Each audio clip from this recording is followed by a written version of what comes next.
अस्सलामुअलैकुम नाजरीन, MJBF का सलाम आपको पहुँचे और इंडिया के देखने वालों को नमस्ते और अस्सलामुअलैकुम। और महंगाई ने कर दिया है बुरा हाल। मौजूद हैं हमारे पास शो बिज़नेस का एक बहुत बड़ा नाम, जिनकी क्या खिदमात हैं और कितने अरसे से हैं। एक छोटा सा उनका तारुफ, हम क्या तारुफ देंगे, आप तारुफ का मोहताज ही नहीं है। आपका नाम इंडिया में भी उतने ही आप पॉपुलर हैं, पाकिस्तान में आप उतने ही पॉपुलर हैं। शो बिज़नेस जहाँ तक है वहाँ तक इनका नाम है। तो आपके सामने आज हमारे मेहमान जनाब असलम देहलवी साहब। कैसे हैं असलम? का शुक्र मंजमल भाई। आप और मैं सबसे कहूँगा कि इसको पूरा इंटरव्यू को सुनिए और इसे लाइक भी कीजिए, इसे शेयर भी कीजिए और बेल का बटन ज़रूर दबाइएगा ताकि हर वीडियो आप तक पहुँचती रहे। तो सबसे पहला सवाल मैं आपसे ये करूँगा कि देहलवी साहब, आप शो बिज़नेस की दुनिया में कैसे आए? पहले तो मोइन जमाल भाई, आपकी टीम का मैं बड़ा ममनून और मशकूर हूँ कि आप लोगों ने मुझे ये इज़्ज़त दी और मुझे बुलाया, मुझे इस काबिल समझा। बाकी इसके बाद इस फील्ड में मैं कैसे आया और कब आया, ये एक बहुत लंबी दास्तान है। जी बिल्कुल है। कमोबेश 42 साल मुझे हो गए। 1980 मैं इस फील्ड में आया बाहैसियत कल्चर रिपोर्टर। अच्छा। मैंने अपनी ज़िंदगी का आगाज़ किया। क्यों किया, ये उससे भी तवील दास्तान है। हाँ। मैं 5 साल की उम्र में जब था तो मैं खान साहब मेहदी हसन साहब का शहदाई था। जब बच्चे 5 साल जब बच्चे बोलना नहीं जानते थे, अल्लाह, तो मैं खान साहब के गानों पे उस पर मतलब झूमता था बैठ के। जब खान साहब के गाने आते थे, ख़ासकर फिल्म जो इंसाफ और कानून का गाना था, उसके 100 बरस की ज़िंदगी में एक पल, तू अगर कर ले कोई अच्छा अमल, इस गाने को मैंने अपनी ज़िंदगी बना ली। यानी कि मैंने उसको ओढ़ना शुरू किया, समझना शुरू किया और 10 साल तक मैं उसको समझता रहा। यानी कि मज़ीद 10 साल मुझे लगे उसको समझने में और मेहदी हसन साहब को ढूंढने में। और फिर मुझे बताया गया कि अगर आप इस रूट से निकलेंगे, साहबत के रूट से निकलेंगे, तो खान साहब क्या, मुझे फिर दूसरा इश्क हुआ अताउल्लाह ईसा खिलवी के साथ। पहला इश्क था मेरा मेहदी हसन साहब के साथ। जब मुझे दोनों इश्क हो गए तो फिर मुझे मेरे दोस्तों ने बताया कि आप इस रूट से निकलें, साहबत के रूट से। तो उस ज़माने में बहुत कम अखबार होते थे, बहुत डिमांड होती थी काम करने वाले की, जो अखबार में लोग काम करते थे। मैंने उस सफ़र का अपने आगाज़ किया और अल्लाह ने जल्द ही मुझे जो है मेरे दोनों पसंदीदा आर्टिस्टों से मुलाकात का सिलसिला कराया। और वो मुलाकातें ऐसी हैं कि आज भी मतलब वो मुलाकातों का सिलसिला जारी सारी है। जिस मकसद के लिए, जिस शौक़ और लगन से मैंने उस अपना फील्ड का चुनाव किया, अल्लाह ने मुझे उसमें इतना कामयाब किया कि मैं सोच भी नहीं सकता। अच्छा, तो आपसे जो ये इंडियन एक्टर्स जो मिले और पाकिस्तानी जो फ़नकार आपके करीब आए, ये इसकी आपकी कलम वजह है या मेहदी हसन साहब? इसकी मेहदी हसन साहब। मैं तो बहरहाल जो भी कुछ हूँ आज उसमें मैं समझता हूँ कि 70% हिस्सा उसमें मेहदी हसन साहब की शख्सियत का है, या उनका जो मेरा साथ रहा, जो जुनूनी कैफियत थी मेरी, जो रूहानियत थी मेरी। खान साहब के हवाले से लिखने वाले तो बहुत हैं, लेकिन जो मुझे जो मतलब इस पोजीशन पे मैं आया, उसमें बड़ा हाथ मेहदी हसन साहब की मोहब्बत का, शफ़क़त का। और बचपन से आपको ये कैफियत खुद ब खुद आई? एक रूहानियत थी। ऐसा नहीं था कि आप एक्टिंग करने के लिए आए हों और साफ़ी बन गए हों, आप गाना गाने आए और साफ़ी बन गए? ना मुझे एक्टिंग का शौक़ था, मुझे सिर्फ खान साहब से मिलने का और उनको लिखने का और उन्हें समझने का, लिखने का उनको मतलब मुझे शौक़ था, जो जुनून था मेरा। उसके बाद फिर सैकड़ों आर्टिस्ट अल्लाह ताला ने मेरे हाथ से मुझे मतलब मैंने प्रमोट किया आर्टिस्टों को, सैकड़ों आर्टिस्ट बनते चले गए। फिर मैंने जब हाल देखा फ़नकारों का, तो मैंने अपनी एक NGO बनाई, एशियन आर्ट काउंसिल के नाम से। जी 1988 में, जिसकी सरपरस्ती खान साहब ने की। अच्छा। जबकि उससे कबल खान साहब मेहदी हसन साहब अमेरिका से आए थे और वहाँ पे उन्होंने मतलब ऐलान किया था कि मैं पाकिस्तान में, अमेरिका में मेहदी हसन आर्ट एकेडमी बना रहा हूँ और इसका मैं ऐलान करके जा रहा हूँ ना। जब पाकिस्तान आए तो मैंने बताया जी मैंने एशियन आर्ट एकेडमी बनाई है। तो उन्होंने बहुत बड़े मतलब दिल का मुजाहिदा किया, बहुत बड़े मतलब सबूत दिया उन्होंने मेरी मोहब्बत का। एक प्रेस कॉन्फ्रेंस में उन्होंने कहा कि मैंने मेहदी हसन आर्ट एकेडमी बनाने का ऐलान किया था, लेकिन अब मैं उसको उसमें ज़म कर रहा हूँ एशियन आर्ट एकेडमी के अंदर। अब आज से जो है एशियन आर्ट एकेडमी ही काम करेगी, तो हम तो मिलकर चलेंगे इसके अंदर। तो उसमें उन्होंने उसको जम किया अपने नाम की अकेडमी को। अच्छा, कौन कौन से बड़े आर्टिस्ट हैं जिनकी एशियन आर्ट काउंसिल शामिल मना चुकी है या उनके लिए कोई प्रोग्राम अरेंज? मोइन भाई, जैसा आप जानते हो कि मैंने पहला जो शो किया था वो किया था शाहिद नाशाद बेनिफिट शो। अच्छा। अपनी मदद आपके तहत 1991 में शो किया था मैंने, शाहिद नाशाद बेनिफिट शो जी। उसके बाद सिलसिला चलता रहा, लेकिन जो उसके बाद सबसे बड़ा जो प्रोग्राम मैंने किया वो 96 में जश्न मेहंदी हसन, अच्छा, जिसमें मैं मोहम्मद अली साहब को, ज़ेबा बेगम को, ग़ुलाम मोहिउद्दीन, आलिया, इलियास कश्मीरी साहब, परवेज़ मेहंदी, रजब अली भाई, अताउल्ला ईसा खेलवी, 28 आर्टिस्ट में लाहौर से लेके आया था। तो कराची की तारीख का वो बहुत बड़ा शो था जो अल्लाह रब्बुल इज़्ज़त ने मुझे करने का मौका दिया और मैंने उसको किया और कामयाबी से, मतलब अल्लाह पाक ने उसको शो को। ख्वाहिश थी बहुत पहले से कि मैं पहले अपने आप को अपने घर यानी कराची में मुतारफ़ करवाऊँ, जो अपना मेरा काम है। पहले कराची से आदमी स्टार्ट करता है। मैंने कई साल कराची में जदोजहद की और मैं समझता हूँ कि मैं इस पोजीशन में पहुँच गया कि मुझे 2 आदमी जानने पहचाने लगे। फिर मैंने रुख किया हैदराबाद का और मेरी ख्वाहिश रही हमेशा से कि मैं हैदराबाद के लोगों को साथ मिला के, कराची के लोगों को मिला के कोई काम करूँ, कोई तकरीबात करूँ। तो यहाँ पे मैंने 2-3-4 प्रोग्राम किए, अपनी मदद आपके तहत की है। महफिल गज़ल भी की, एक शो मैंने किया था अनवर इकबाल बलोच साहब के हवाले से मेरान आर्ट काउंसिल के अंदर। ऐसे ही एक शो मैंने लाहौर में किया, अलहमरा के अंदर। तो कराची से फुरकान भाई को, उमर भाई को, मैं और सलीम गुड्डू ज़माने के उसूलों को बदल, आज जो कुछ बोएगा काटेगा कल।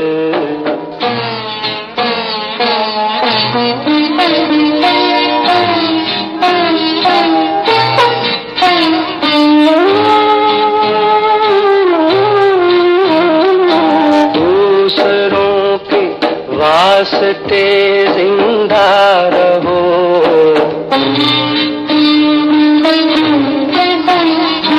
दूसरों के वास्ते जिंदा रहो। जान भी जाए तो हंस कर जान दो, मौत के आगे भी शर्मिंदा न हो।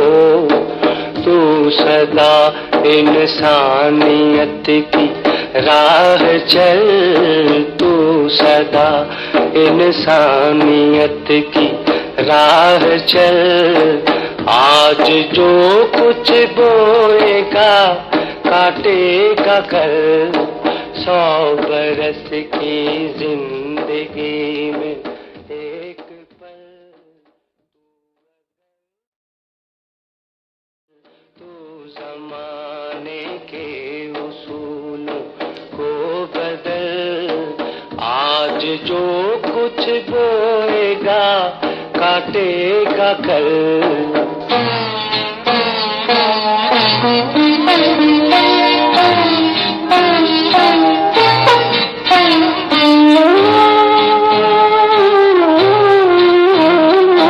दूसरों के वास्ते जिंदा रहो,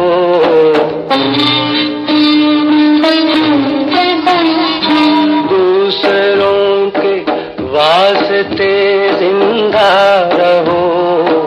जान भी जाए तो हंस कर जान दो, मौत के आगे भी शर्मिंदा न हो। तू सदा इंसानियत की राह चल, तू सदा इंसानियत की राह चल। आज जो कुछ बोएगा काटेगा कल। 100 बरस की जिंदगी, तू ज़माने के उसूलों को बदल। आज जो कुछ बोएगा काटेगा कल।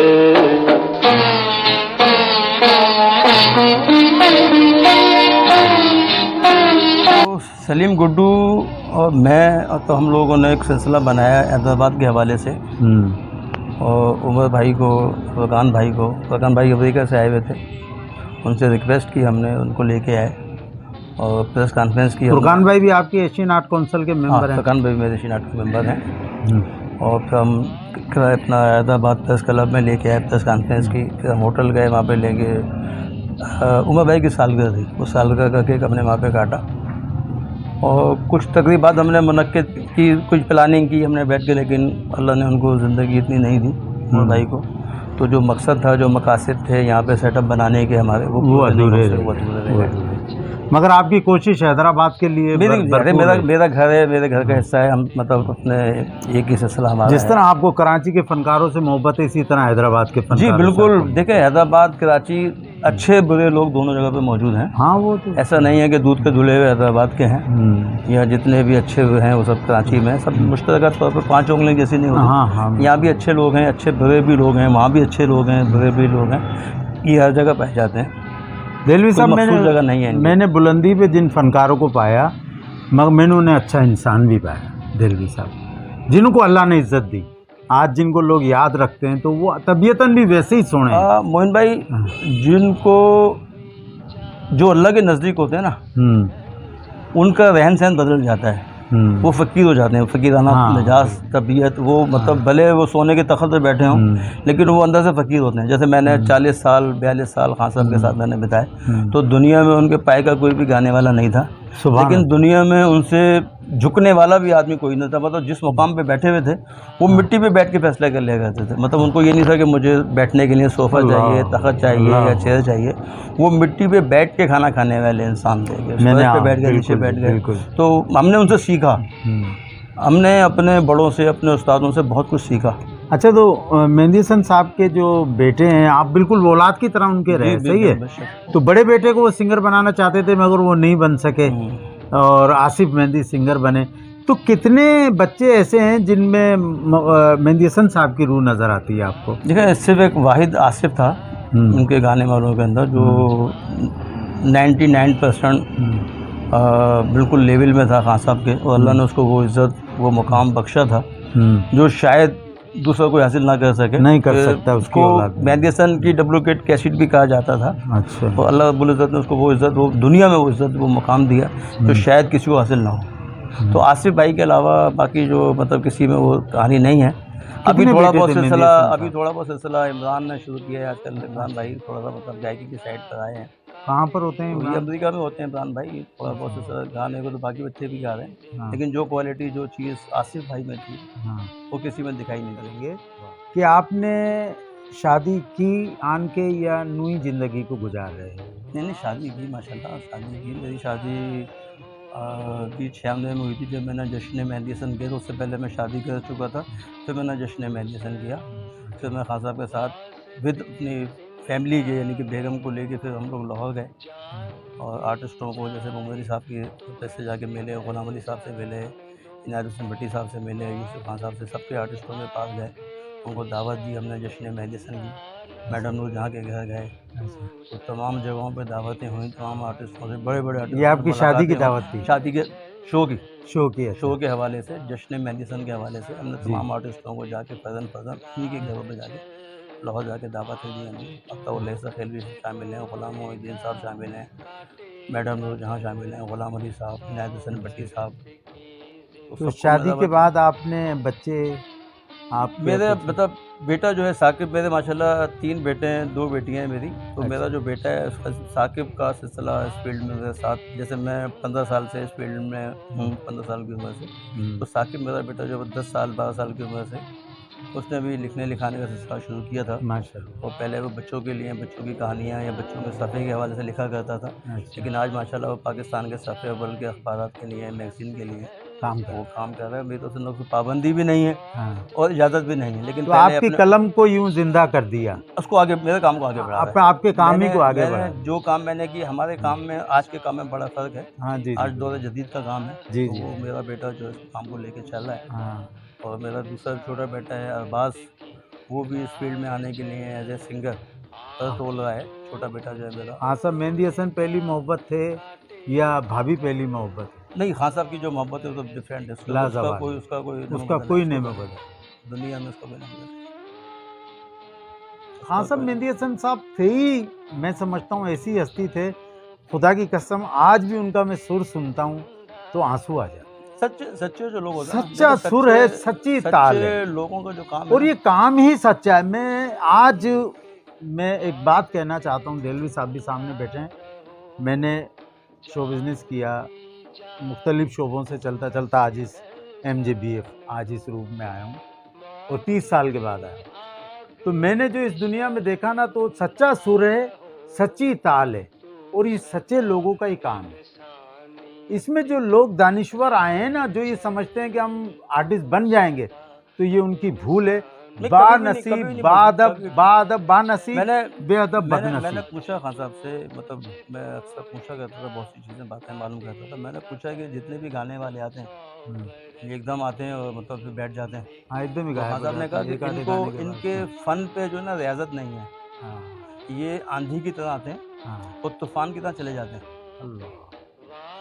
अच्छा, जल्द धुंधला जाते हैं क्योंकि ये पीतल है, पीतल पे वो निकल करके आते हैं ना। हाय हाय, सच्चा काम सोना है। वाह वाह वाह। सच्चा जो काम है वो सोना है, जिसकी चमक कभी मान नहीं पड़ती। तो इनको रियाजत नहीं है इन लोगों को, ये इसलिए जल्द धुंधला जाते हैं, बैठ जाते हैं। एक आध गाने में बैठ हुआ तो इनका कसूर नहीं है, इनसे मेहनत नहीं होती। जो लोग मेहनत करके आए, बड़े बड़े नाम हैं दुनिया के, मैडम नूरजहां को ले लें, अत्ता खलील को ले लें, मोहम्मद अली साहब को ले लें, इस सारी ये इनका कोई नाम बदल नहीं है दुनिया में।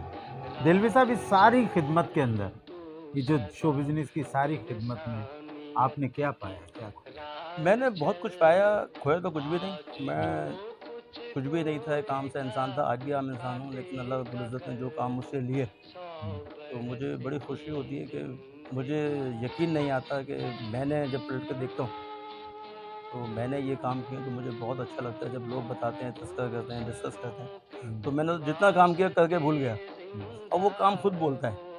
नाज़रीन, आपने मैंने ये शुरू काम में किया। इंटरव्यू से पहले कुछ तस्वीरें लगाई हैं, उनमें इनकी जो आने वाली एज है, लड़कपन की जो उम्र है, उधर से लेकर और मैंने आज तक को उसमें कोशिश की एडिट करने का, कि उन तस्वीरों के जरिए भी आपको अच्छा, एक मैसेज दे एक चीज़ सकूं। और बताऊँ मोहन भाई, कि जो जितने भी लोग हैं मेरे हम असर या हम पल्ला, जो लोग काम करने वाले लोग हैं, ये लोग वो हैं जो 6 घंटे, 7 घंटे, 8 घंटे की इनकी ड्यूटी होती है।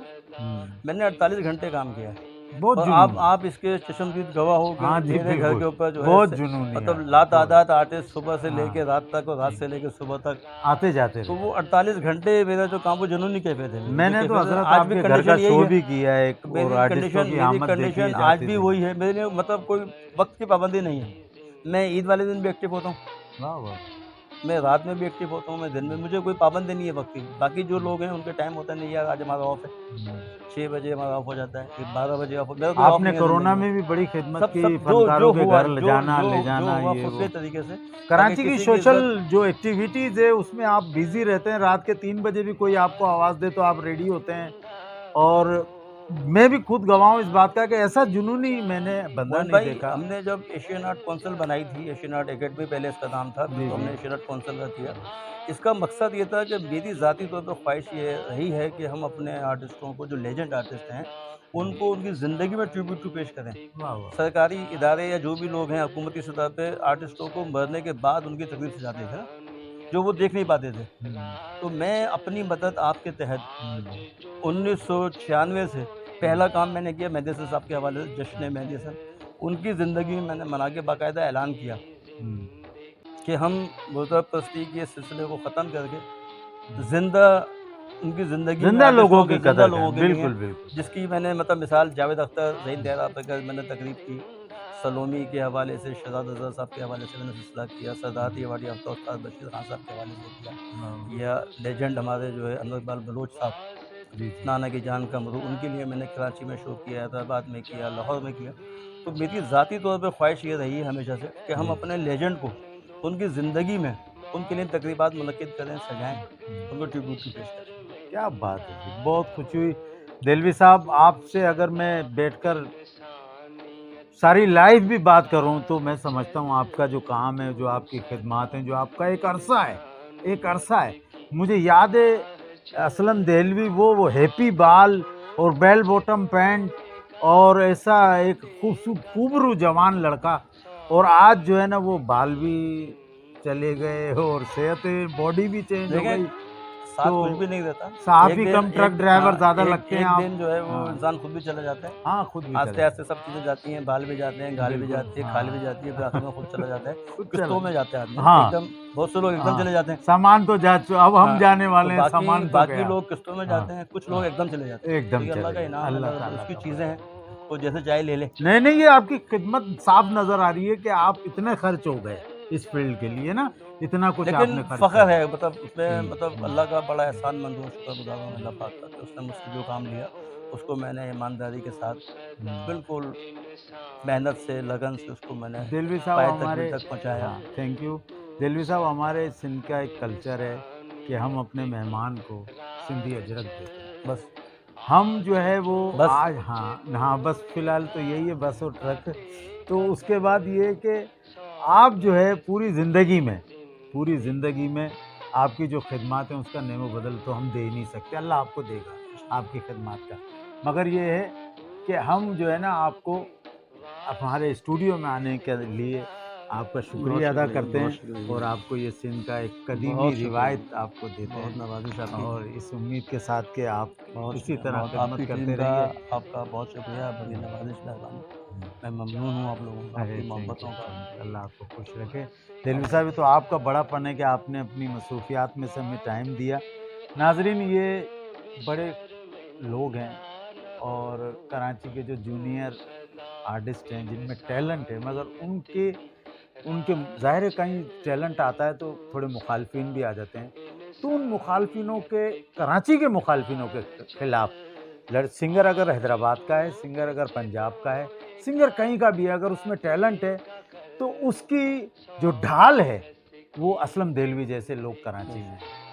और उसमें मैं फुरकान हैदर साहब को भी सल्यूट करूँगा, और भी बहुत सारे नाम हैं जो कुछ दुनिया से चले गए, कुछ हैं अभी। तो जो हैं, तो मैं कराची से, हैदराबाद से, लाहौर से सबसे रिक्वेस्ट करूँगा कि उनकी कदर करें, उनको तनहा ना छोड़ें, उनको इतना प्यार दें कि वो कुछ अरसे और आपकी सरपरस्ती भी कर सकें और जी भी सकें, और उन लोगों को पीठ में छुरा ना दें, उनको डिस्टर्ब ना करें, उनको काम करने दें। तो देलवी साहब उन्हीं लोगों में से हैं जो लोगों की ढाल बन जाते हैं, उनके दुश्मनों को अपना दुश्मन बना लेते हैं, मगर उनकी परफॉर्मेंस पे आँच नहीं आने देते हैं, उनके रास्ते को उसी तरह, उनकी तरक्की को चलने देते हैं, उनके गाने कराते हैं, उनकी कैसेटें कराते हैं, उनकी शामें मनाते हैं। ये काम एशियन आर्ट काउंसिल ने कराची में बड़ी खूबसूरती से किया है। अपनी मदद आपके तहत, और अपनी बगैर मदद किसी आपके बैनर तहत। के, बगैर हाँ। किसी स्पॉन्सर हाँ। के, बगैर किसी इश्तिहार के, आज तक जितना भी मैंने काम किया, टोटल काम अपनी मदद आपके तहत। तो नाजरीन, हम भी दुआ गो हैं और आपसे भी हम उम्मीद करते हैं कि आप भी इनके लिए दुआ करेंगे। और बहुत बहुत शुक्रिया देलवी साहब। इसके साथ ही हम इजाज़त चाहेंगे। पाकिस्तान जिंदाबाद।